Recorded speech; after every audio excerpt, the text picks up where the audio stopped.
শীতকালেই সকালে ঘুম থেকে উঠে যাদের গা হাত পা ম্যাজম্যাজ করে, ঘাড়ে ব্যথা, কাঁধে ব্যথা, কোমরে ব্যথা, হাঁটুর ব্যথা, এই সমস্ত সমস্যা দেখা দেয়, তাদের জন্য ঘুম থেকে উঠেই জাস্ট কয়েকটা ওয়ার্কআউট করে নিন বিছানায় বসে।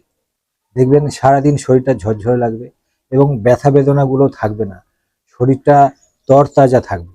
কয়েকটা মিনিট করলেই হবে। দেখুন, আমি প্রথমে দেখাই।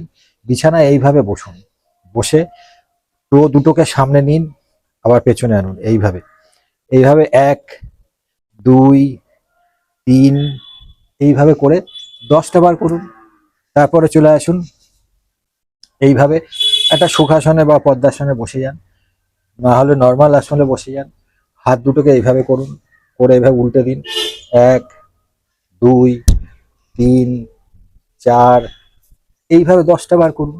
আবার সেম পজিশন নিয়ে এটাকে মাথার উপরে দিয়ে ওপরে 1, 2, 3, 4 এইভাবে 10টা বার করুন।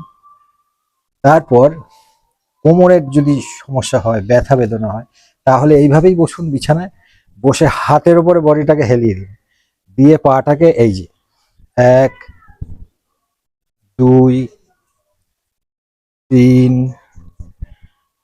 4, 5, 6 এইভাবে করে 15 বার করুন।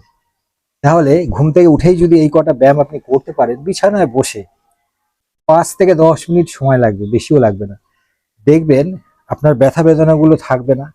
ঘুম থেকে ওঠার পর যেটা লেথার্জি ভাব থাকে, ম্যাজমেজে ভাব, সেটাও কিন্তু থাকবে না এবং ব্যথা যন্ত্রণাও অনেকটা সেরে যাবে। পায়ে টান লাগা যদি কারোর থাকে, সেটাও কিন্তু ঠিক হবে এই ব্যায়ামের মাধ্যমেই।